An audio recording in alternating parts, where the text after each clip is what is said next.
right. What's up, everybody? Welcome back to the Garage Door Podcast Lab. We've got our guest here, Mr. Matt Kuehlhorn of Kooler Garage Doors. Matt, how you doing today? I'm doing really good, Andy. Psyched to be here, hanging out Good, with man. you. We're excited to have you here. You had me on your podcast right before the holidays. Was it November? Is that when it was, or December? I When think was it? so. I mean, we were just talking, all these months just blur together, but yeah, it was a few Yeah. months ago. And that feels like 10 years considering how much technology has moved in the last even 30 days. It's been incredible. But in that conversation, I feel like we just kept coming back to technology and to more philosophical stuff, not just garage doors. And we both love garage doors. We're both very passionate about supporting that industry, our industry. Why don't you tell everybody just a little bit about your business, like a little background on you, and then we can talk about Agent Waggy. You got it. Background on Matt and Kooler. So by trade, I would say that I'm an educator and a guide. And that's what I did for years out of college, was guiding all over the country, a lot of Alaska, California, Hawaii, and got into garage doors a little bit by mistake.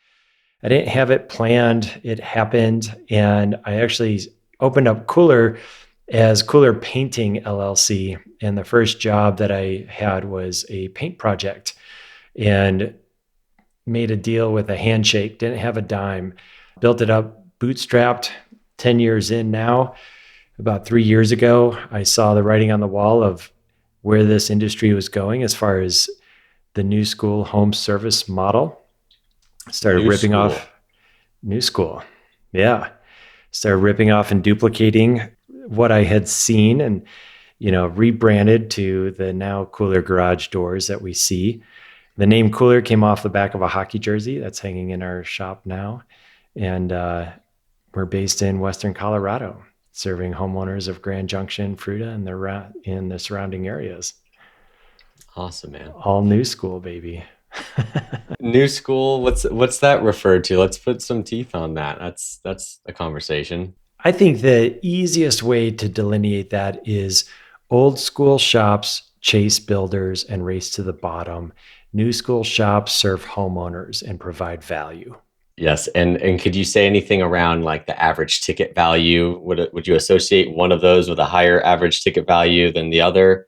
Any correlation there? Am I stretching? There definitely is. The nuance in that is, when I had an old school model, I chased builders. And so I was selling doors, which is a higher ticket than a service generally. Mhm. When we talk about margins, there's a better margin for businesses that do rightly serve homeowners. And what I mean by that is, it's in the service. It's in utilizing technology to human better. It's in delivering different packages, different value. And homeowners just perceive value differently than a builder does. And that's really, really the game. It's like, how do you deliver on value? It's where it's at. I like that, man. It's interesting to hear that because I'm kind of somewhat of an outsider. I don't own a garage door company. Looked at purchasing one a year or two ago, but didn't decide to do it.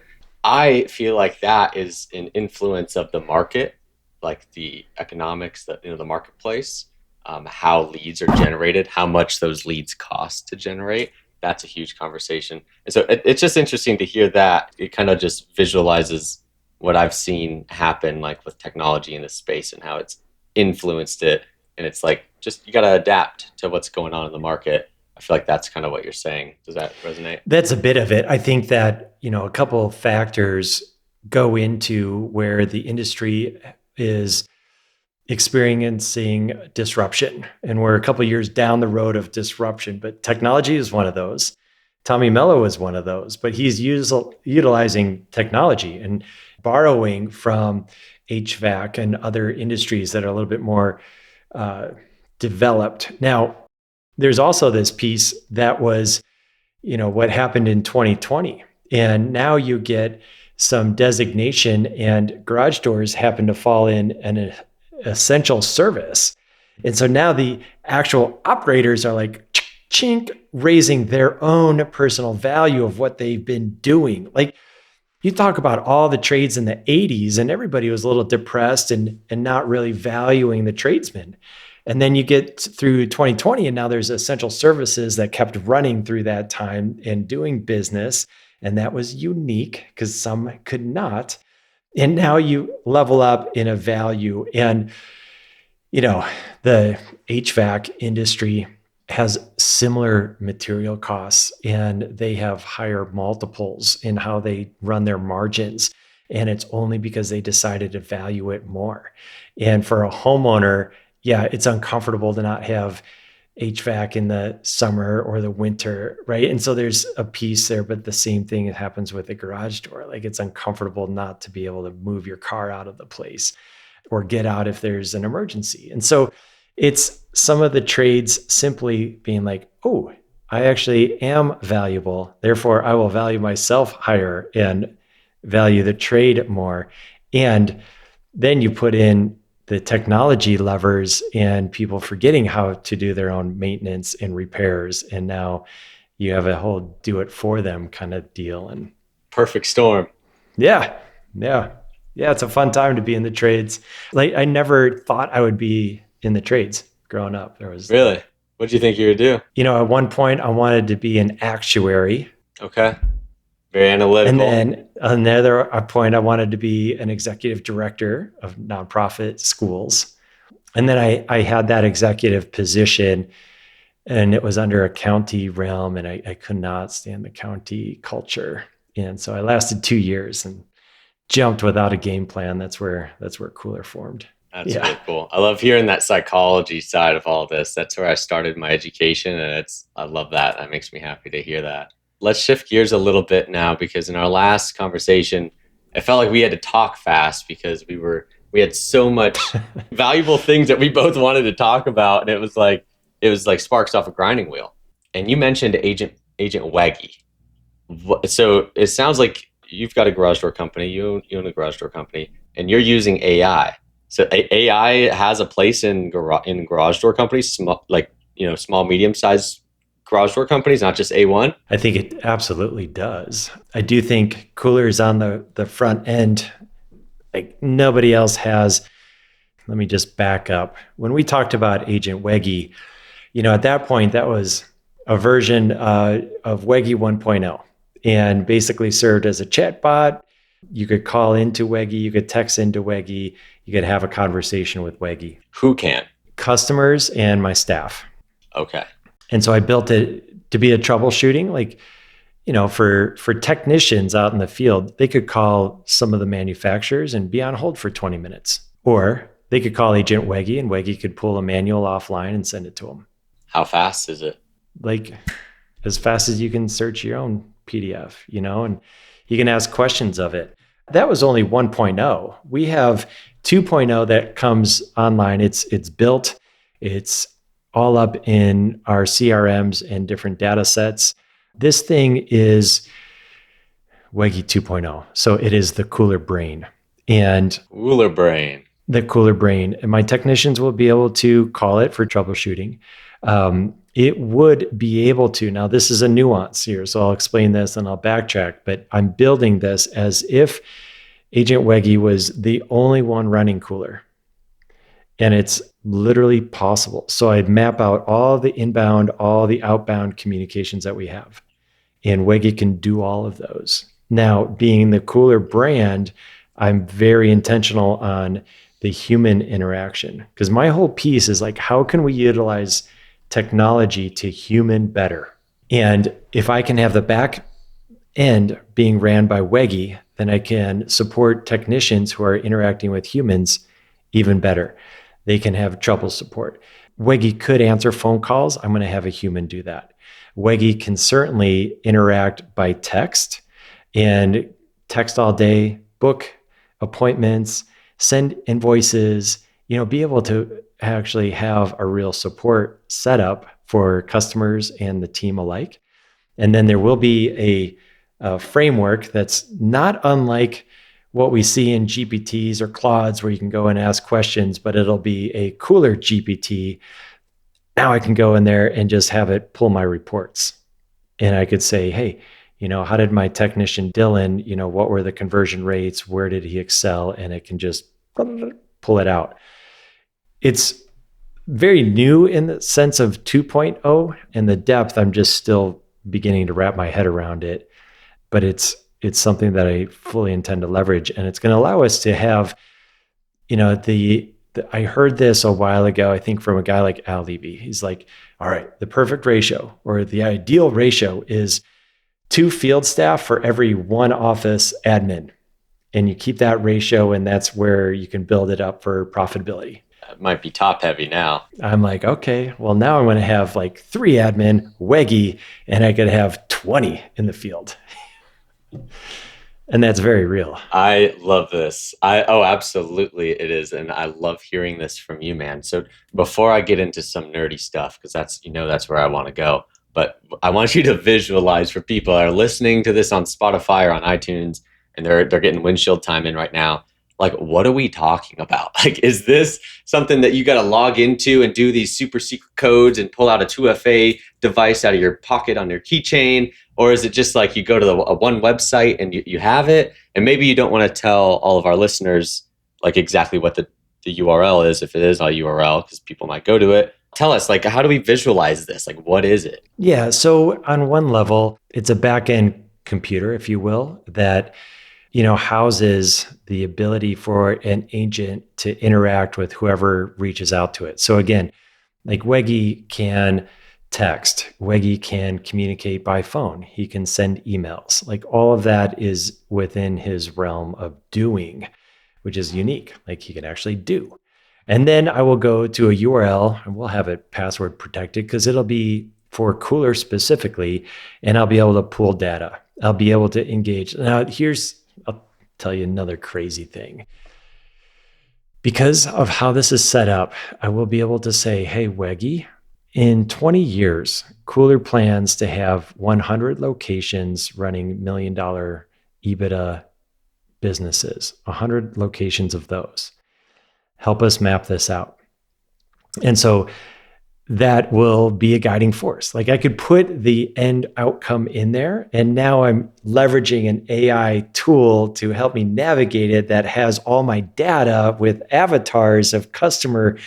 Like you think about the craziness to that, it's bonkers. It seriously is. I had a earth-shattering moment like 2 days ago when I connected Asana, Notion, Slack, Google Drive, my email, my calendar for all my employees to Claude desktop.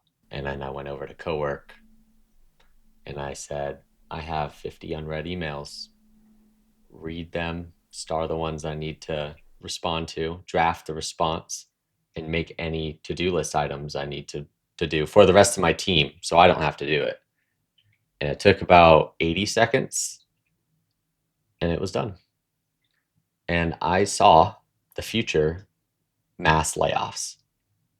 And it happened already today. I don't know if you saw, Jack Dorsey laid off 1,000 employees. Jack Dorsey was the guy who used to own Twitter before he sold it to Elon Musk and rebranded it to X. So it's started. You're doing this. There's like a whole revolution happening right now. I think you're a first mover. You're an early adopter, obviously. How much of this should we be freaked out about? Like, does this change our day to day, do you think? And how much of it, what's the more positive thing we can look at the reality of this? Because I feel like a lot of people are kind of freaking out about it. Yeah. I don't know if I'm truly in a position to speak crazily intelligently on that. I don't know many people that would be. I mean, Sure. Even a guy like Elon, like nobody, when I hear these people speak and, doing some research, like nobody has a clue. And we're putting these tools together because the toothpaste is out of the tube. And I was just mentioning, somebody's like, you hear folks talking about AI, absorption of water. And I'm like, yeah, but the toothpaste is out. Like, seriously, now it's just a race and we don't know. Like, you think there's going to be disruption. Yeah, there's going to be disruption. Like I could see 20 years from now and all the AI, data sets are solar powered up in space and they're running super efficiently, but there's going to be some weirdness to get there. And humans aren't going to just be like, oh, AI is crazy. We'll just pause. We'll just stop doing that. Like, that ain't happening. And so for me, I just get excited about it. I've always loved innovation. And now I can combine this with a garage door company. Like, there's a cool thing. Mass layoffs, disruption, like, are garage door companies even going to be needed? Like, yeah, they're going to be needed. The trades are going to be here. If my kid ever asked me, I'd be like, yeah, learn electricity, go be an electrician, like, or manufacturing 3D stuff. But Yeah, it's crazy, man. I've been talking about this every chance I can with my friends and my family. And I do think the mass layoffs are inevitable, and that's a negative, definitely. But a lot of positives came with the Industrial Revolution, the invention of the printing press, the internet. I honestly think, man, that we're about to have a renaissance of entrepreneurship and just people being their own brand, being a freelancer, then turning that into a real business. That's the kind of the natural progression I feel like a lot of us have done. I think that there's going to be a renaissance of that, and people are going to value human to human like they've never valued it before. So I think that there's like it is freaky, and that's the first thing that I feel and I think about. But you think about it forward, it's looking like lollipops and gumdrops. I think there's going to be disruption, but it's going to be net positive, in my opinion. I have to agree with you. Yes, I think that we could look at history and one could argue, oh, we've never seen this before. But truly, we've seen this many of times, just not in our lifetime. And you could look at this on debt cycles, right? Like what's happening in the global order and how that's shifting. That's happened before. Oh, This has happened yep. plenty of times. And humans have always been both optimistic and fearful and pessimistic. And yeah, I loved Elon's quote. This is from the Economic Summit. He's like, I'd rather be an optimist and wrong than a pessimist and right. And I'm in that camp. Like, I'll be an optimist. Is it going to be rough? Yes, it's going to be weird. I think what the biggest thing is, I can't remember who I heard talking about this, but when we talk about layoffs and this shift and the economical shift, humans are always going to innovate. We're going to come up with stuff. We're going to get creative. I think the experience economy, like we're going to be able to hire people to go for walks with us when I'm 120 years old. And that's going to be special because that's going to be a human, right? It's not going to be my bot nurse or whatever. And the human experience, you know what? I'm excited to get Kooler to a place where I can have more free time and get back to guiding. And I just love that and create rites of passages that are real and create authentic relationships and conversation around fires. Like that stuff excites me. And that's coming back in valuation. The disruption that's going to have to go through this process is around identity. And if somebody gets laid off and they've been a graphic designer or a legal apprentice or whatever it is, like the folks that play at the very tippy tops of the game, like they're going to be able to utilize AI to stay in that realm. It's the folks all in the middle that are going to have an identity crisis. Well, there's whole experience, like there's a whole economic waiting room for folks that can help people through identity crises. Because then we just have to reshift and be like, okay, if I don't have my job and I don't have my income like that, then who am I? How am I valuable? Well, we're actually really valuable as humans. Sometimes in the marketplace, we have different valuations based on what we do. But it's really this identity crisis and the shift. And who knows what capitalism really looks like 50 years from now. Think about all these things that are constructs. They're just human ideas. And I love capitalism. Like I want to play capitalist as long as I can play and leverage this stuff for that. It's better than the alternative. Nothing's perfect. Feels like a gold rush kind of right now. Like it's just we're out here in the wild, wild west, and everyone's just best of luck. Here we go. Yeah. I mean, isn't that the case? Like I also look sometimes I'm like, okay, on a real level, like this is always happening all the time. Like we can get in certain patterns and then have a little bit of like, okay, this feels certain, but really isn't nature just like always expanding, always evolving, always, Always, never always, always. constant, never stuck. Anything stuck is not alive. It's always Right. evolving. I like that, man, and that can go into like the quantum direction, and that's For something that sure. and but I don't think that here is the time or place. We found another barrier. Here we go. That's Yeah, the we next could episode. go go out there. That's crazy. So let's bring this back to garage doors.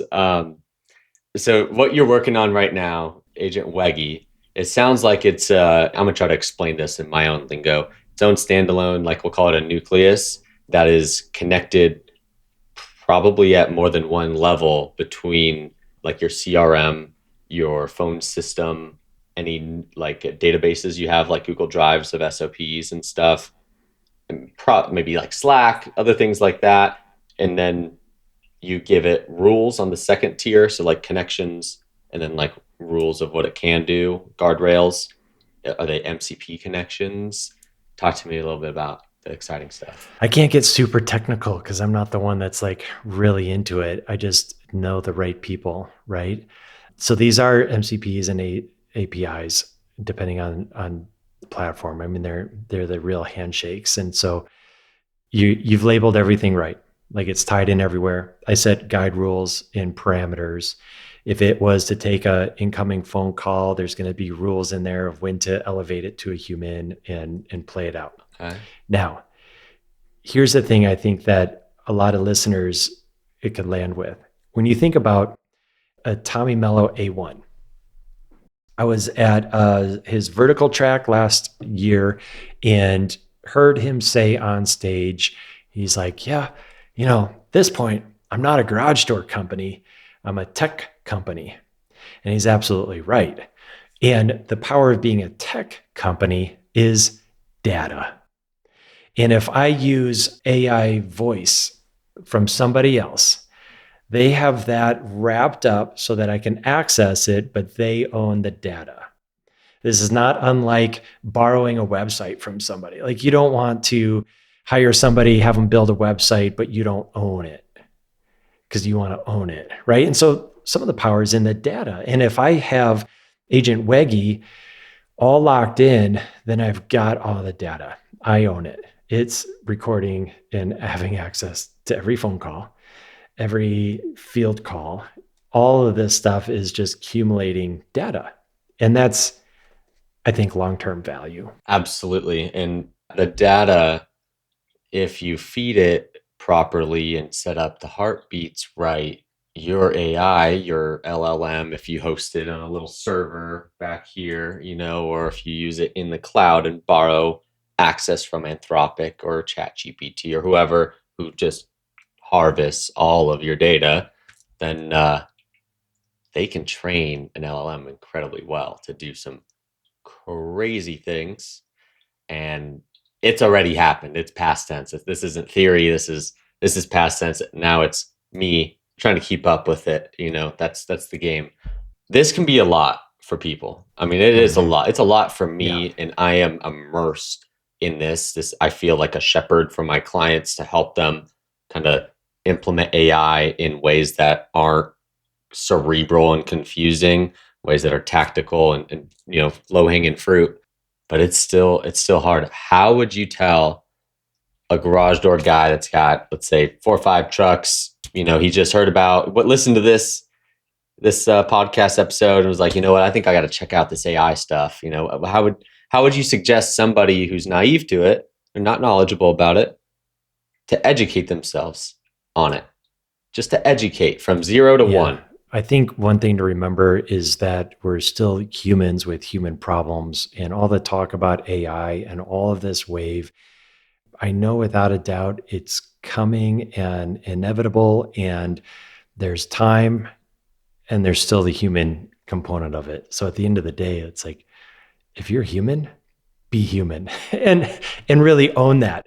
With that said, like if we're going to dabble or explore AI, I would start recommending to folks to get involved with a favorite LLM. This could be ChatGPT, it could be Cloud, it could be Grok, it could be all of them. One of the things I've recently done was have a few of them open just about all the time. And then I'll bounce projects in between because each one's a little nuanced. But one of the things that I started doing a couple of months ago that I think is a game changer is just talking. I no longer type into these. I have real conversations as if it's us. And I'll just speak into it. And I think that's a really powerful thing. So if you've never opened up a chat GPT or Claude or whatever and hit their like voice and just talk into it and ask it questions and just start there. And you can ask questions that are specific to you and specific to your business. If you want to go a little farther, pay for a subscription, go into the settings, tell it a little bit about you and how you want it to respond to you, and then don't type into it, talk into it. That's great advice. The talking, turning on your microphone, setting up a hotkey to do that, it makes such a big difference. I used to take so long, click clack on the keyboard, trying to make it perfect. And it's like, it's not necessary. We don't have to do that much effort. You don't have to. And then I find when I'm typing, I'm already editing myself. And so I'm already losing some of the nuance. And when I can just riff and I ramble and I stumble over my words and I'm just like, yeah, and I'm just like, blah, blah, blah, blah, blah, it'll pick it up anyway and get more of what I'm looking for. So something that I've been thinking about lately, I've got plans to build a server in here and host my own, train it myself, and have like a multi-layer like agent system, maybe a Claude bot. I've got a machine ready to go for Claude bot, but it keeps changing. Like every couple of days, there's like, oh, they removed authentication. That's kind of important. You need that, you know? So it's very dynamic right now. I feel like there could be a nice little order of operations of little tiny things that are implemented for a garage door company. And we kind of have this laid out in our account management. Like every month, we have 2 bullet points that are like month 1 bullet points, month 2, month 3. It goes in a specific order.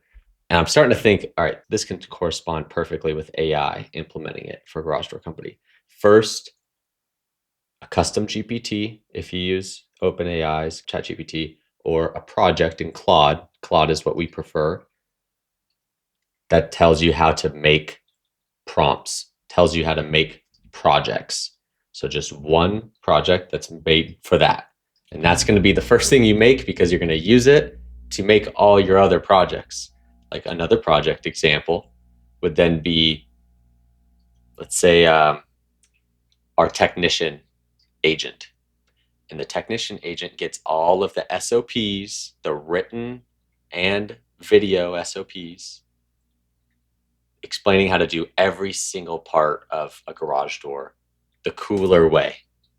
And then that's done. Maybe it's got 10 files connected to it, like a Word document or, however you like to do your stuff. And then you can move on to the next one for the CSR, the same thing. And then you can do another one for pricing. You can do another one for coaching. Upload the conversation from the CSR, upload the proposal or the estimate that's sent, upload the ending ticket, and have it do an analysis. There's like 3 or 4 little projects or custom GPTs. The language changes depending on which product you use. That I think if you roll this out in this order, your experience of AI over the long term will be fluid. It'll be a little more natural, a little bit easier. Do you feel like there's some little things like that like could be useful in the business in garage doors? And obviously not for your business, but talking about others. Without a doubt. I think the progression is smart. I tend to jump in and make messes and figure out some nuance to it. But I like your thinking in that. That's what I've been doing. And I feel like I keep attacking one project of implement AI in my business. I feel like I keep attacking it like this, and then like this, and then over here, and over here. So now what I'm starting to do, because I'm realizing this is a whole evolution. Like every week something new is going to happen, something's going to change.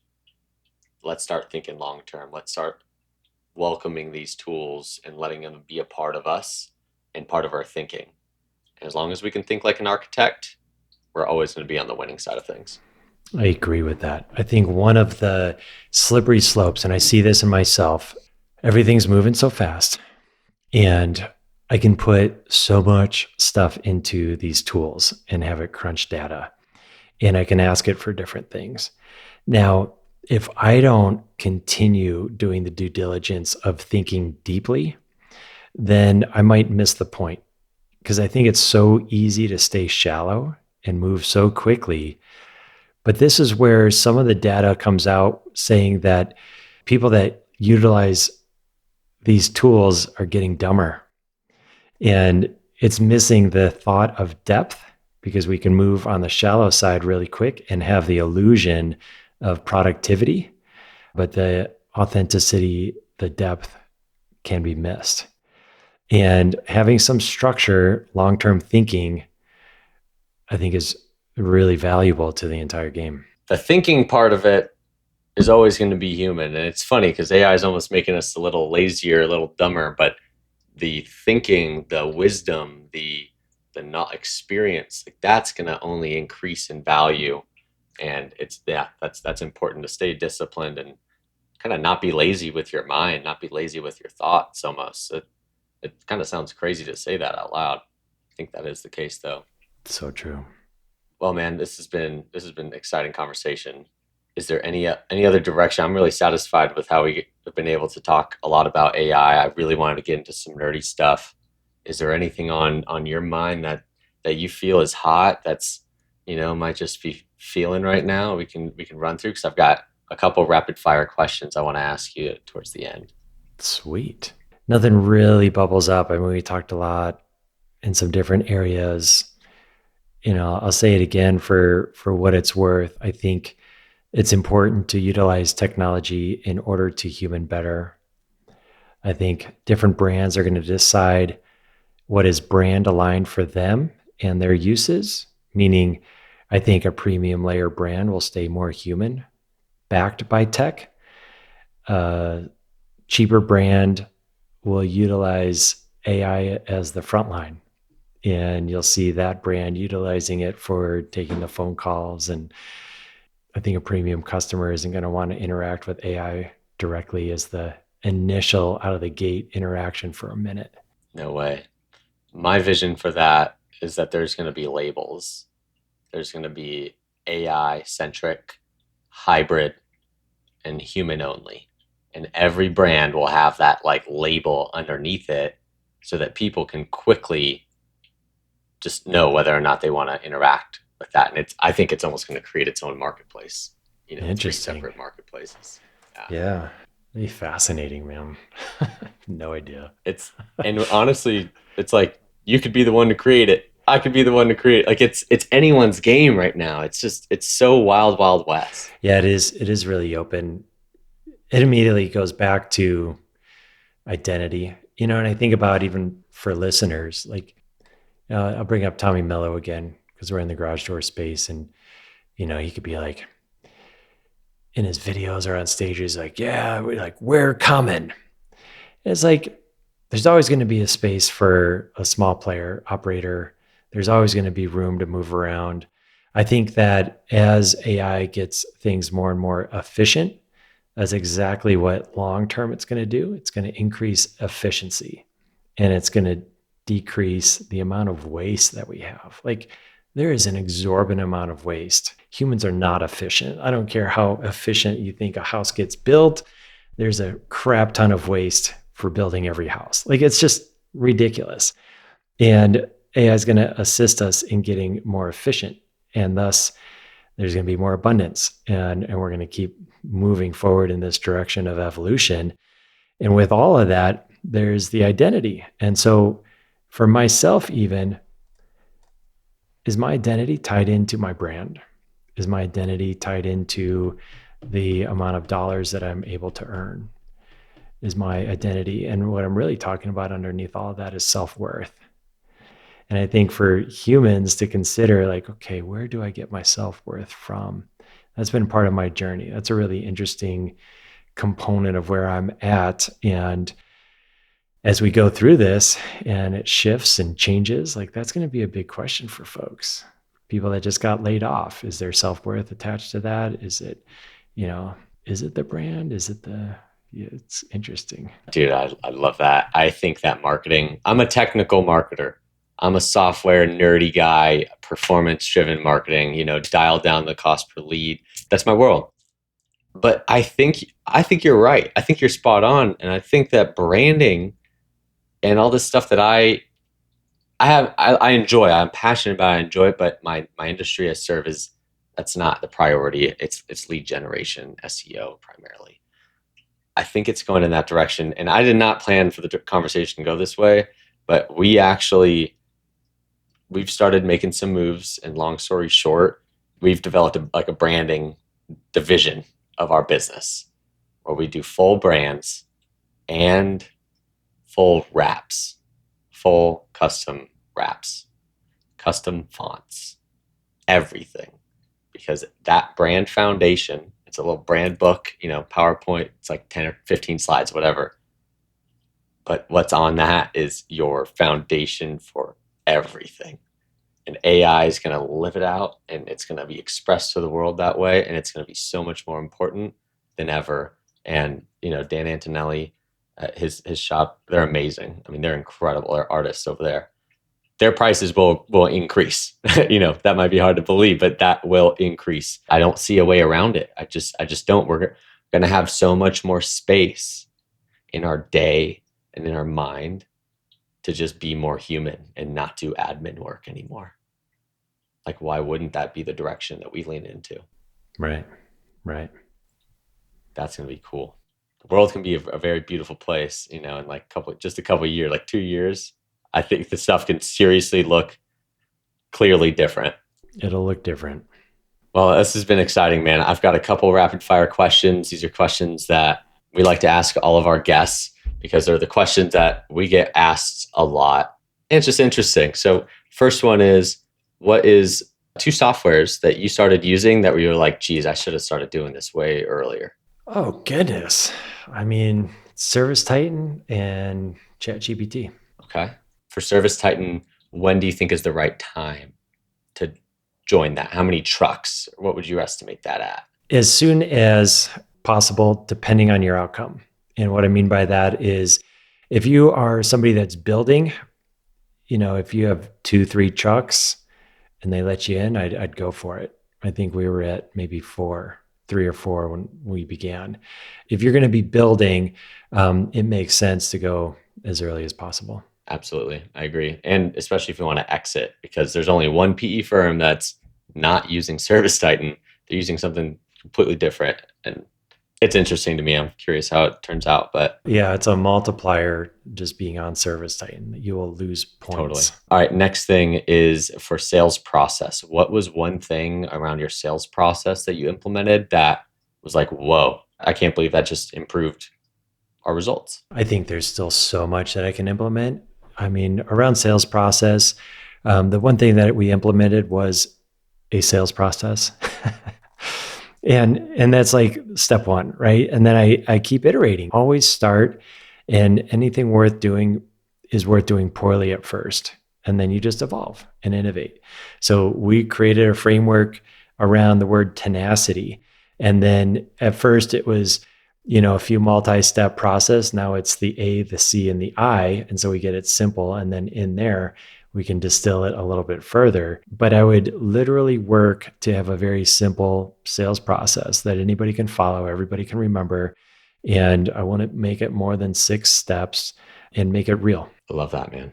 Simplicity is how we got to really ground ourselves, because it's easy to get pie in the sky with a lot of this stuff, over engineering processes. Next question, CSRs. So let's say you've got to pick between this month, you're going to do one 90-minute training. Are you going to train your CSRs to set the appointments? Are you going to train your techs to ethically upsell the jobs, and why? There's a lot of love about this question. I would choose both, but if I had to choose between the two, I would lean on the CSR. And it has taken me a minute to see the value in that. And I was adopting AI voice a while ago and then moved away from it quickly after I experienced it and I saw what it was missing. And now we just highlight the CSR role. I think that is one of the most important conversations that happens. And if that goes well, then my techs are going to have a way better chance and just be able to experience, like, they're going to be able to deliver an experience for the customer even better when that CSR goes right.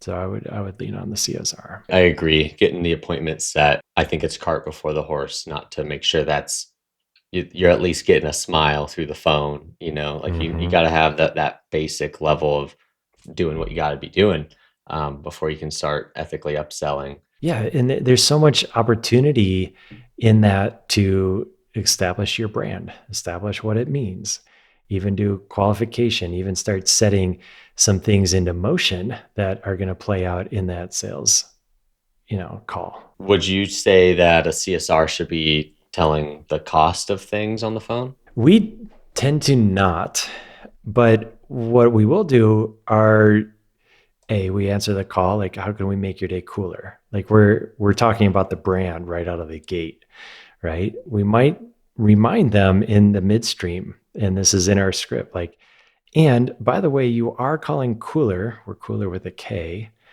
And what that means is you want to take care of your place for the long term. And we start future pacing a little bit. And, most of the smart homeowners do want long term versus quick fixes. And we'll start dripping the little pieces in there so that we're giving that customer the opportunity to engage themselves in the identity of being a smart homeowner that's where, working towards their security, their equity, and long term safety. I love that. That's you're teeing yourself up for success because it's a relay race. Like it's a team sport. Yes. Oh, I love that. The pass off from the CSR, it's like a D sweep, pitch to the, and it's got to be clean, especially if you're talking cost of parts and stuff and you've got your CSRs talking like that. It's setting up the tech for failure. It's setting Yeah. them up for Yeah. uncomfortable conversations. And you don't need to be doing that. There's a synergy that should be developed in process between those two people. Yeah. For anybody that's listening that cares, like, if we get a price question, my CSRs, we do a little role playing on this. It's not perfect, but it's pretty good to where it's like, look, I understand you're looking for price. That's what smart homeowners do. We want to know what we're getting into. And currently, we don't have any fee to get on site. And then we're going to do what we call the MDA, the motorized door analysis. Just like a doctor would give you vital pulls when you go to the doctor, I don't know what's really going on. So, in order to give you accurate pricing, let me get my technician over there. Does Monday at 2 or Tuesday at 8 work for you? There it is, man. I mean, that's like the script right there. Just copy pasta. You got it. That's right. That's awesome, man. Do you guys do a lot of training? It sounds like. We do. I can be hard on myself because I could think we can always do more, but we will train daily. I run daily huddles. We've got Monday Mindset, Tech Tuesday, Wow Wednesday, Tenacity Thursday, and Friday is whatever, Freaky Friday. Like, we'll make it up. And I'll bring in topics and then we'll pull sales techs or installers, run some specifics. I've got one-on-ones with my main CSR who oversees a couple others. Like, I mean, you're talking to an educator. I'm a guide. That's all I am. So if I get to facilitate education with my crew, like, this is what I'm born for. It's really all I want to do. I love it too. I do 1 hour per day with one-on-one department heads. I get so much back on that. Like some people think, oh my gosh, why are you pouring so much energy? It's like 1 hour, like 1 hour per day. That's pretty reasonable. Yeah, it does take emotional energy, but I don't know. I think I've seen in the numbers, the productivity is there. Big So, ROIs. Yeah, that's awesome. well, man, those are all my questions. I added a couple potpourri style at the end, but those are solid, and I enjoyed that a lot. Any final messages for the listeners, and also just thank you so much for joining us today. Yeah, and I appreciate all of what you do and how you move through the world. For listeners, this is just an exciting time. Keep going. Be curious. Be curious. Thanks for coming. We're out, Garage Door Podcast Lab.